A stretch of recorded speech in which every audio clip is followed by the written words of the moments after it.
Shalom, this is Yair Davidiy from the land of Israel. I represent Brit-Am, a movement that researches the whereabouts of the lost 10 tribes. That is our main occupation, that is what we mainly are concerned with. Proving that the lost 10 tribes are where they are, where we have found them, that is in Western Europe and North and Western Europe, and their offshoots overseas. Proving it, bringing existing evidence, improving the presentation of existing evidence, adding to it, confirming it, moderating it where necessary. And that is what we do, and we spread knowledge of it, and we spread knowledge of this, and we also are concerned with spreading the awareness of biblical principles, of biblical truths, of appreciation for the Bible. And we understand that through this occupation of ours, this involvement with finding the whereabouts of the lost 10 tribes, this will come about. This comes about through itself.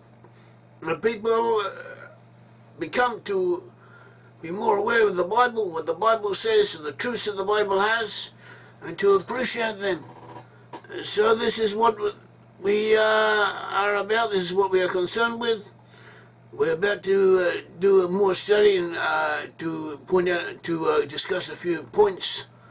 We're about to discuss a few points concerning the Israelite presence in Scandinavia. We have several more videos on this subject. So here we'll touch up on a few ideas and points of interest that might have been overlooked previously. Just to refresh your memories, that the Israelite nation are descended from Abraham, Isaac, and Jacob. Jacob was renamed Israel. Israel, that is Jacob, had 12 sons. From these 12 sons came the 12 tribes of Israel. 12 tribes of Israel were in the land of Israel. They were enslaved, oppressed in Egypt, and they came out of Egypt, and they wandered in the wilderness under the direction of Moses. They moved through the wilderness. In the wilderness they received the Torah. Then they came into the land of Canaan, and they conquered it and subdued it, and there was a period of struggle during the time of the judges until they established their control over the area. After that came Samuel, the judge Samuel, the prophet Samuel. Following Samuel came Saul, and following Saul came David. The son of David was King Solomon, who made the Jerusalem the center of civilization as it then was. He built the temple in Jerusalem. When Solomon passed away, his son Rehoboam took over from him. In the time of Rehoboam, 10 of the northern tribes seceded. They separated themselves from the south, and they set up their own kingdom. They were led by Jeroboam, the son of Nebat, from the tribe of Ephraim. And they established their own entity, their own polity, their own independent kingdom, which is referred to in Assyrian inscriptions. Assyrian inscriptions speak of the northern kingdom. It was very important. It was quite important, quite powerful, quite a while, several centuries, till the Assyrians conquered it and took all of its inhabitants away, and they also took away a portion of the people from Judah. Judah was the area in the south that had remained loyal to Rehoboam. He consisted of the tribes of Judah. It is named after Judah, and also the tribe of Benjamin and the tribe of Levi, and also minority representations of the other tribes. And from this polity of Judah came the core section, the basic elements of the Jewish people as we now know them, as they exist today. Whereas the 10 tribes disappeared. They were taken to different parts of the Assyrian Empire. They moved, and they lost consciousness, awareness of their ancestry. Some of them we find in Scandinavia in the north. Jacob, the forefather Jacob, had begotten 12 tribes, 12 sons from 4 women. Rachel and Leah, Rahel and Leah were sisters, and from them he begat 8 sons, whereas from the handmaidens of his sisters, Bilhah and Zilpah, he begat 4 sons. The sons of the handmaidens of Bilhah and Zilpah were Dan and Naftali from Bilhah, Dan and Naftali from Bilhah, and Gad and Asher from Zilpah. And the sons of the handmaidens are later to be found as the dominant tribes in Scandinavia. So there's something worth noting about this. The official Mael wrote a book, Sefer Shiftei Yisrael, where Rabbi Mael he analyzes the characteristics of the different tribes according to rabbinical sources, and he finds 3 basic personalities amongst them. The children of Leah had one type of personality. They were characterized by the quality of hesed, or compassion and charity. They were mostly in the south. The children of Rachel, that is Joseph and Benjamin, these were characterized by the quality of Gevurah, that is heroism and might. They were mostly in the middle section of the Israelite tribes. And they're the children of the handmaidens, who were mainly in the north, Dan, Naftali, Gad, and Asher. And we find descendants of these handmaidens in Scandinavia. Dan became the ancestor of the Danes of Denmark, Naftali of the Norwegians, Gad of the people of Sweden, Asher was to become predominant in Ireland, but historically it was also present in Scandinavia, but in Sweden, in Norway, possibly also in Denmark, and in Finland it was there. It was involved with the Scandinavians. And the qualities that these handmaidens had, according to the analysis of official Mael, based on the sources, he said they were characterized by the quality of what is called Tiferet, that is glory. Tiferet literally means glory. It has it involves the attributes of glory, of truth and honor, and they were mostly in the north, and we find amongst the Scandinavians these same attributes, these same qualities amongst all of the Scandinavians. The famous playwright, the famous writer of plays, Henrik Johan Ibsen, 1828 to 1906, is a Norwegian playwright. He is well known internationally, and also in Norway. He may have been one of the greatest writers that Norway is known for. And he has plays of interest, and one of his themes which is recurring with him, which he often repeats or goes back over in different ways, concerns truth, concerns the Norwegian and possibly also the Scandinavian inclination to tell the truth, even when it is uncomfortable, as a matter of principle. To want to tell the truth and to see the truth revealed, and his themes are that this exists, that this is the characteristics, and it isn't always in place. It sometimes causes unnecessary complications in life. That is what he's known for, and he considered it important. And he wrote several plays about it. So, and this ties in with what we are saying, that this attribute is to be found amongst these peoples, amongst these descendants of Israel, in the northern areas.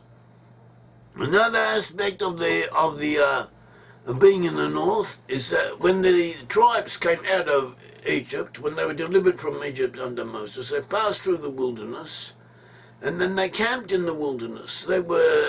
The tabernacle was in the center, and the tribes were around them in a circle, and the tribes were settled down or camped in place in 4 groups of 3. And the northern section was Dan, Asher, and Naftali, and Dan was the head tribe. So too in history we find the Danes of Denmark playing a leading role in Scandinavian affairs. And we find these 3 tribes, The symbol of the tribe of Dan was a lion, but in tradition it can also be a snake, and sometimes the snake could be represented as a serpent, as a dragon. We find the official symbol of the Danes of Denmark is a lion, but historically the people of Denmark helped together with those of Norway and Sweden, but especially helped together with the inhabitants of Norway and Sweden to give rise to the Vikings. The Vikings on their ships, on their prow, they would often have the image of a dragon. The Danes claim descent, or they attribute their descent from someone known as Dan the Great, and there are legends about him, but there are versions that indicate that the Dan from the tribe of Judah was intended. We have Henry Spelman in 1620 in England. He is an antiquarian, he's a writer of history, and he identified the Danes with the Israelite tribe of Dan. So too with the Chronicon hos Davidiy in a book published in 1698, but quoting from a source a few centuries beforehand, that also identifies the Danes, the people of Denmark, with Dan, with the tribe of Dan, and Jutes. The Jutes were also in Denmark, the Jutes with Judah, an offshoot of Judah, and saying that they were brothers to the Angles and Saxons, therefore implying that the Angles and Saxons were of the same stock as themselves, and they too were from the lost 10 tribes of Israel. The Israelites had been promised that they would have kings ruling over them, that they would have monarchs. Forefathers of the Israelite nation were Abraham, Isaac, and Jacob. Jacob was renamed Israel, and Abraham had been promised, or in Genesis 17:6, I will make you exceedingly fruitful, and I will make nations of you, and kings shall come from you. And 2 in Genesis 17:15-16, it says, and God said to Abraham, as for Sarah your wife, you shall not call her name Sarai, but Sarai shall be her name. And I will bless her, and also give you a son by her. Then I will bless her, and she will be a mother of nations, and kings shall come from her. So too in Genesis 35:10 it says, and the blessing to Jacob, and God said to him, your name Jacob, your name is Jacob, your name shall not be called Jacob anymore, but Israel shall be your name. So he called his name Israel. Also God said to him, I am God Almighty, be fruitful and multiply, a nation and a company of nations shall come from you, and kings shall come from your body. So an analysis of the Hebrew text, based on commentaries and Aramaic translations, and the simple text itself indicates that here has been promised that monarchs, kings would come out of the chosen people. Not only would kings come out of chosen people, not only like one king ruling one after another in succession, but there would also be kings of nations, that is several nations, each one with a king over it, ruling parallel to each other. We find this to be fulfilled in Scandinavia, and in Israelite nations in general, but especially in Scandinavia, where the nations of Sweden, Denmark, and Norway all have hereditary kings, and they always have had. Finland in the past did have kings, but for most of its history, and most of its recent history, the history that is known to us, it has been in effect a republic, or adhered to a republican tradition. Jacob blessed the tribes, each of the tribes, before he died, and he blessed Dan, saying, Dan is a lion leaping from Bashan. Bashan was to the north and the east of Israel. It was part of Israel, but it stretched much further to the north and east than the present-day state of Israel does. The promised land had been given from the Nile to the Euphrates, and at one stage they did conquer that area, even though they didn't settle it as heavily as they should have done. They were at one stage or several stages they were in control of that area, that included the region of Bashan, and it was prophesied that Dan would be a line leaping from that Dan would be in that area, and that Dan would also go forth from there. And we find contingents of Dan in regions adjoining that and adjoining Bashan. Also, even in southeast Cilicia, in what is now southeast Turkey, we find the Dananu in the kingdom of Small, were also from the tribe of Dan, and they adjoined the area of Bashan. Not only that, but Bashan in Mesopotamian dialects is known as Basil, could be pronounced as Basil. Basil, according to Pliny, the Roman geographer, was another name for Scandinavia.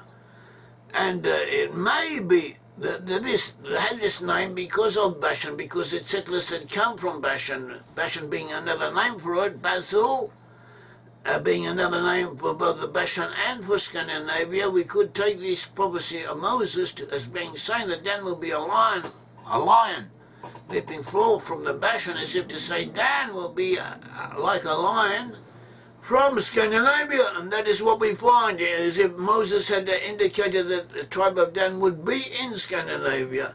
If you look at a map, of Scandinavia, you will see Denmark. Denmark consists of a peninsula protruding from the coast of northern Germany. To the east of Denmark is Sweden, and to its north is Norway. In the past, the people of Denmark lived mainly in the south of Sweden. Not originally, but at an early stage in their history, what is known as Jutland, the peninsula, Denmark consists of a peninsula, as well as large and small islands adjoining the peninsula. And the peninsula itself is known as Jutland, and originally people known as the Jutes dwelt there, and to the south of them were the Angles. And then in the 450 and the 500 CE, they moved together with the Angles and Saxons into England, and they participated in the conquest of England. And most of the Jutes settled in the south of England, but there were also some in the north, in Northumbria, and they were there, and they moved en masse, according to Chronicles. They all moved out of Norway. They all moved out of Denmark into England. And other peoples came in. Some of these peoples had been in southern Sweden, whereas others came from Turkey. They came from southeast Europe, and they moved in together into what we now know as Denmark, and they created the kingdom. Already at the beginning there were kings. They had kings from the beginning. They were known to have kings, local kings. About 700 CE, they were known to be unified, more or less, in the present-day areas they now dwell in. Present-day Queen of Denmark, Margaret II, she can trace her lineage back to the 900s CE, to kings who even at that early stage ruled in Denmark. This is one of the oldest lineages in the world of a reigning monarch. For a while, Denmark, Sweden and Norway were united in one kingdom. Then in 1528, Sweden broke away. Then in 1528, Sweden became independent, asserted its independence. Shortly afterwards, Denmark and Norway and also Sweden became Lutheran. They converted to Lutheranism. Norway and Denmark were ruled by the same king, by the same monarch, until 1814. This is quite a while. They were not united altogether, but they had the same king over them. In 1815, Norway was attached to, or it was decided that Norway should be ruled by the King of Sweden, that is, the King of Sweden should rule over Norway, whereas Norway would have its own separate administration. This was decided in 1814. Meanwhile, in 1853, about 40 years later, Prince Christian of Glucksburg, Prince Christian of Glucksburg, a German principality, Glucksburg, he became the heir presumptive to the throne of Denmark. That is, he inherited all the kings and queens and local rulers of the area. They used to intermarry with each other, to mix with each other, and so somehow or other he inherited the throne of Denmark. He married the niece of the previous king, and in 1863 he became Christian the ninth. He became Christian the ninth, the king of Denmark. Norway was ruled by Sweden. In 1905, that is, they had the same monarch as Sweden. In 1905, Norway separated from Sweden. It decided to go along its own way, and they chose as their king the younger son of the crown prince of Denmark. That is, you had the king of Denmark, you had his son, the crown prince, who would succeed him when he died, and then you had the children of the crown prince. There's a father, son, and grandson. Of the children of the crown prince, he had one of his sons was the heir presumptive. He would succeed him as when the time came to be king of Denmark, whereas the other one was open. And the younger son, and so they chose him to be the king of Norway. And he became King Haakon VII. He was the grandson of the ruling king of Denmark, Christian IX at the time. When he died, that is when Christian IX died, Frederick VIII became king of Denmark in his stead, and so the king of Norway was the son of the ruling king of Denmark. And when this king of Denmark, Frederick VIII, died, a new king, his son, came to rule. He was Christian X. He reigned from 1912 to 1947. He was Christian X, and he was in effect the elder brother of the reigning king of Norway. So the kings of Denmark and Norway were brothers at the time of the Second World War, when the Second World War broke out. These kings of Denmark and Norway, each in their own way, were quite heroic. The King Haakon VII of Norway, he helped lead the Norwegian resistance. He fled to England. From overseas, he helped lead the resistance and inspire the Norwegian people against the Nazis. And he was important, and so was his family and other members of his family. Whereas the King of Denmark, he also helped the Danish assert their national honor, and he became important in his own right. He was known as King Christian X. There's an apocryphal story about him which might be true because it is appropriate. It fits in with what we know concerning his personality. This King Christian X, in 1942, is reported on the BBC by saying that if the Germans try and enforce upon the Jews in his country the obligation to wear the Star of David, such as the Jews were being forced to do in other parts of occupied Europe, that if they tried to do it, enforce this ruling in Denmark, then he would put one on himself. So, and at all events, the people of Denmark did save nearly all of the Jews in their country, and they did this in an organized, cool-headed fashion, as part of a communal effort. And one of the reasons for it, or possibly according to a sociological study, the motivating factor was because this was the law. This is what the law required. The law required that every person living in Denmark, every citizen of Denmark, should be treated in the same way.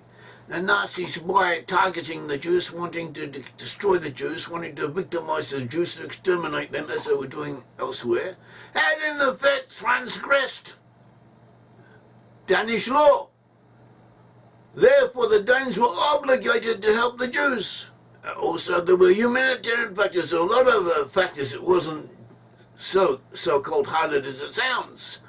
But this was how they recognized their act of heroism. And this shows us something about them. They have this idea of judgment, of doing the correct thing. And this was the attribute of Dan. The very name Dan means judgment, doing things as they should be done. And these are small factors. There are hundreds of other proofs, and some of our other videos on Scandinavia and on Denmark, we've spoken on them.